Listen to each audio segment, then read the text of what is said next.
to the GBPS video classes of English Literature। आज हम लोग एक पोइट्री सेक्शन स्टार्ट करने जा रहे हैं जो कि कैरोलिन वेल्स महिला ऑथर के द्वारा लिखा गया है। And the title of this poem is how to tell wild animals. जंगली जानवरों से कैसे बात करते हैं। बट बिफोर इस पोएम, इस कविता के बारे में पढ़ने से पहले हम कैरोलिन वेल्स के बारे में कुछ जान लेते हैं, महिला ऑथर के बारे में। कैरोलिन वेल्स की जन्म हुई थी 18 जून 1862 को और देहांत इनका 26 मार्च 1942 को हो गया था। She was an American author poet born in Rahway, New Jersey. She was the daughter of William E and Anna Wells. She wrote a total of more than 170 books. 170 किताबों से अधिक इन्होंने लिखा है।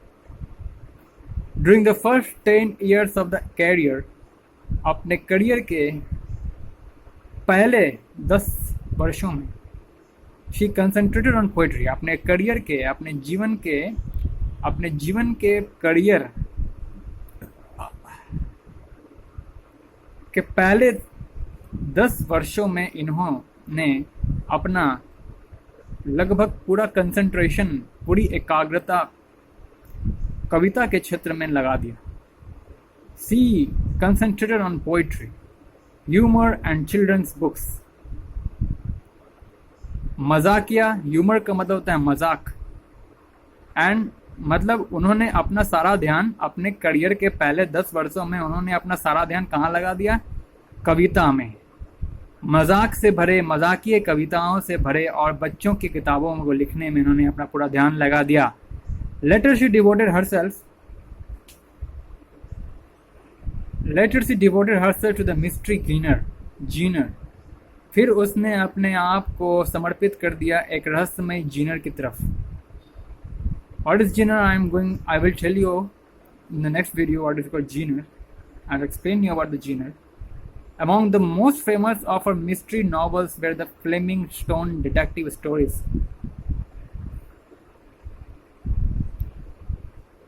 ठीक है, उनका जो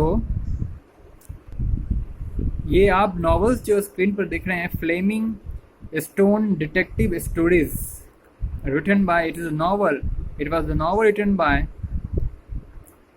कैरोलिन वेल्स। ये कैरोलिन वेल्स के जितने भी प्रसिद्ध रहस्यमयी साहित्य थे, इनके जितने भी रहस्यमयी साहित्य थे उनमें से एक प्रसिद्ध यह भी था। So, Fleming Stone detective story were the very famous mysterious novels among most of her famous novels। उनके काफ़ी जितने भी प्रसिद्ध साहित्य थे उनमें से एक प्रसिद्ध साहित्य फ्लेमिंग स्टोन डिटेक्टिव स्टोरीज भी था। दिस ह्यूमरस पोएम, ये एक मजाकिया कविता है, suggested by her, in which she suggest some dangerous ways to identify wild animals. जिसमें इन्होंने सजेस्ट किया है जानवरों को पहचानने का एक खतरनाक तरीका, कुछ खतरनाक तरीकों के बारे में इन्होंने वर्णन किया है, सजेस्ट किया है। मतलब जानवरों को पहचानने का कुछ मजाकिया, कुछ खतरनाक तरीकों का वर्णन इन्होंने इस कविता के माध्यम से किया है। Read it aloud keeping to a strong and regular rhythm. पढ़ो इसे जोर से, keeping to a strong and regular rhythm, मजबूत और काफ़ी नियमित एवं लय में ऊंचे आवाज़ में इसे गाओ। चलिए स्टार्ट करते हैं। If ever you should go by chance to jungle in the east, and if there should to you advance a large and tawny beast, if he roars at you as you ordain, you will know it is the Asian lion। Caroline Wells कहना चाह रही हैं अपने कविता के पहले stanza के माध्यम से, यह सजेस्ट करना चाह रही हैं क्या कि यदि कभी आपको बाय चांस पूर्व के किसी जंगलों में जाने का मौका मिल जाए, और यदि आप if there should to you advance a large and tawny beast,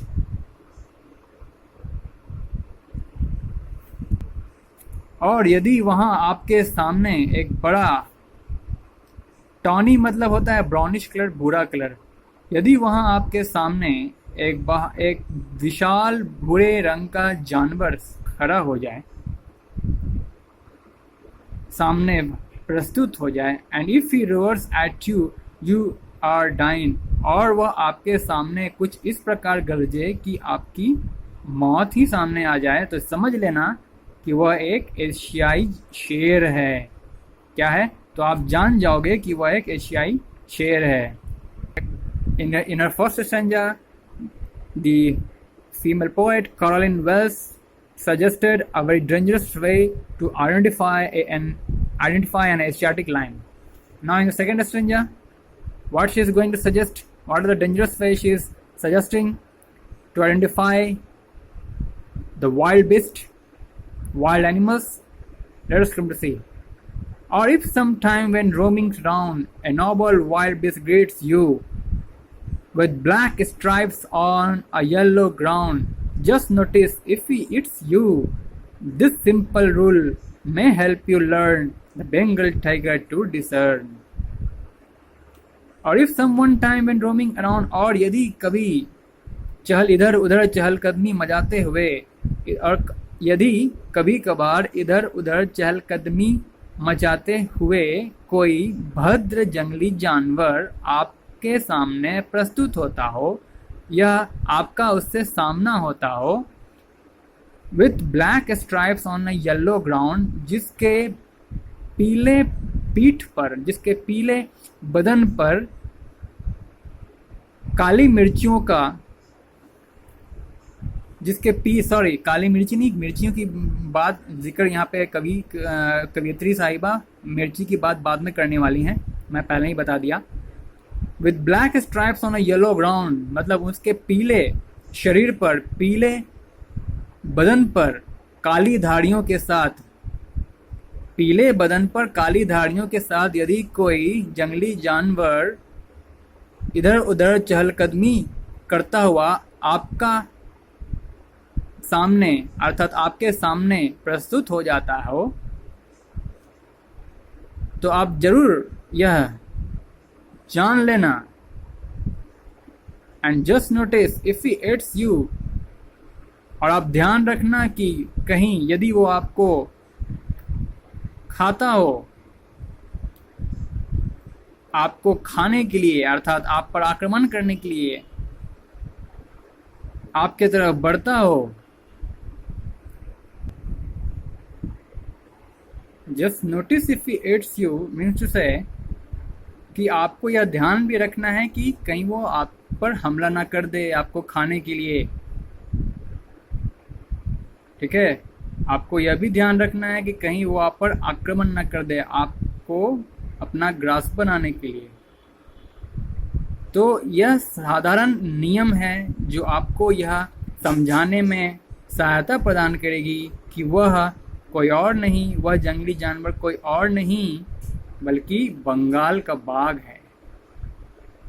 आपको फर्क पहचानने में, अन्य बाघों से डिस्टिंग्विश करने में आपको यह नियम, यह साधारण नियम, सिंपल रूल आपको सहायता देगी अन्य बाघों से, अर्थात अन्य, जैसे कि कभी कभार बाघ और शेर में होती है, कभी कभार डिस्टिंग्विश अपने लोग नहीं कर पाते हैं, तो यहाँ कवियत्री एक डेंजरस तरीका बता रही है, how to identify whether the wild beast, whether wild beast is a tiger और लायन। ठीक है, this is the dangerous way the poet here suggesting through her poem to identify whether the animal is a tiger or a lion। उनमें से भी उनका spaces क्या है, प्रजाति क्या है, किस तरह की हैं, कहाँ के हैं, कहाँ पे पाए जाने वाले हैं, बंगाल के हैं कि एशियाई के हैं, इन दिस वे। तो वो एक डेंजरस वे सजेस्ट कर रही हैं हर एक स्टेंजा में Caroline Wells to identify what kind of wild animal it is. तो आप सेकंड स्टेंजा में आपने ये जान लिया कि जब कभी भी चहलकदमी मचाते हुए, इधर उधर चहलकदमी मचाते हुए कोई जंगली जानवर जिसके पीले पीले बदन पर काली धारियां हो और आप पर आक्रमण भी वो कर सकता हो, आप पर झपट्टा मार के आपको खाने के लिए, आप ये ध्यान रखना कि वो आप पर आक्रमण भी करने वाला हो, तो आप समझ जाना, इस सिंपल रूल से आप पहचान लेना, फ़र्क डिस्टिंग्विश कर लेना कि वह बंगाल का बाघ है। कौन है वो? बंगाल का बाघ है। आगे बढ़ते हैं। If strolling fourth A beast you भी यू, स्ट्रॉलिंग का मतलब होता है चलकदमी करते हुए, सॉरी, रोमिंग का मतलब होता है इधर उधर मंडराते हुए, इधर उधर घूमते हुए, एक आवारा की भांति इधर उधर घूमते हुए, अगर आपका उस भद्र जंगली जानवर से सामना हो जाता हो, यहाँ ये कहने का मतलब है। रोमिंग और ग्रीड्स मतलब आपका सामना होना, रोमिंग का मतलब इधर भटकते हुए। अब स्ट्रॉलिंग का मतलब होता है चहलकदमी करते हुए, उछल कूद करते हुए। If strolling forth A beast you view, अगर आपके सामने, अगर आपकी नज़र एक चहलकदमी करते हुए जंगली किसी जानवर पर पड़ती हो जिसकी whose hide with spots is peppered, hide का मतलब होता है जिसका शरीर, हाइट का मतलब जानवर की खाल होती है, अर्थात उसके शरीर, बॉडी होती है, इसकी खाली होती है। तो whose hide with spots is peppered, peppered का मतलब काली मिर्च, काली मिर्च जैसा गोलाकार धब्बा आप देख सकते हैं।